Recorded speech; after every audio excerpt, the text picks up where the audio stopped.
సునాదస్వరము December 9. వారు గొర్రెపిల్ల రక్తమును బట్టియు తామిచ్చిన సాక్ష్యమును బట్టియు వానిని జయించి ఉన్నారు. ప్రకటన గ్రంథము 12వ అధ్యాయము 11వ వచనం. మన యేసు ప్రభు ద్వారా మనకు జయము కలుగుతుంది. ఆయన రక్తం ద్వారా మనం అన్ని విషయాల్లో జయమును పొందుతాం. ఎందుకంటే ఆయన లోక పాపమును మోసుకొని పోవు గొర్రెపిల్ల వలె ఈ లోకంలోకి వచ్చాడు. మన అపరాధములు, మన పాపమును అంతా కూడా ఆయన సిలువలో మోసాడు. అందుకే యెషయా గ్రంథము 53వ అధ్యాయం 7వ వచనం రాయబడింది. వధకు తేబడు గొర్రెపిల్ల వలె ఆయన మౌనంగా ఉన్నాడు. ఆయన నోరు మెదపలేదు. మనకున్న ప్రతి అపరాధములు, మనం చేసిన ప్రతి దాన్ని కూడా ఆయన సిలువలో మోసుకొని వెళ్ళి మనకు విడుదలను, మనకు క్షమాపణను ఆయన అనుగ్రహించాడు. అందుకే ఆయన ద్వారా మనకు విడుదలుంది. ఆ గొర్రెపిల్ల రక్తం బట్టి మనము జయమును పొందుతాం. కొలస్సీలకు రాసిన పత్రిక 2వ అధ్యాయం 13, 15 వచనం రాయబడింది. మరి మనకు వ్యతిరేకంగా ఉన్న రుణములను, పత్రములన్నీ కూడా సిలువలో ఆయన మేకులతో కొట్టాడు. మన అపరాధములన్నీ క్షమించి సిలువ ద్వారా జయోత్సాహాన్ని తీసుకొచ్చాడు. బాహాటంగా వేడుకను కనపరిచాడు.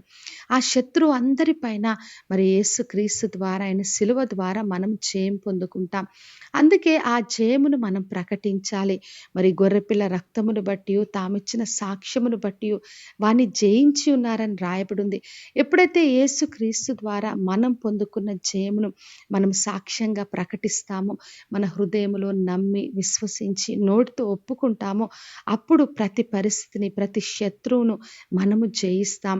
మరి పౌలు తన పత్రికల్లో రాశాడు, ఆయన ప్రేమ నుండి మనల్ని ఏది కూడా ఎడబాపు చేయలేదు.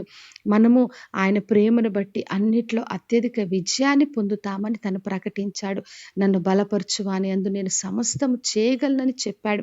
ఎప్పుడైతే మనము విశ్వాసంతో ఆ సాక్ష్యాన్ని ప్రకటిస్తామో, యేసు ప్రభు మన జీవితంలో చేసిన కార్యాన్ని మనము ప్రకటించినప్పుడు అన్నిట్లో అత్యధిక విజయాన్ని పొందుకుంటాం.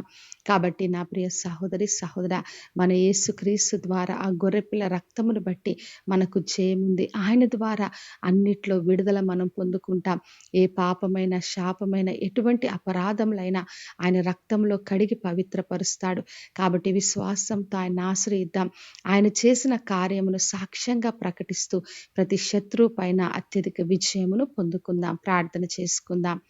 పరలోకమందున్న మా తండ్రి, మా దేవా, ఈరోజు ఇచ్చిన వాగ్దానం కొరకే వందనాలు.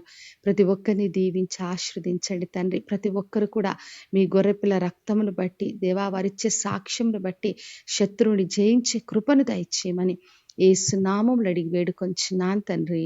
ఆమేన్. ఈ శుభవచనము వినిచున్న ప్రతి ఒక్కరి జీవితంలో నెరవేర్చబడును గాక. నేను మీ ప్రియ సహోదరి మంజులా చరణ్.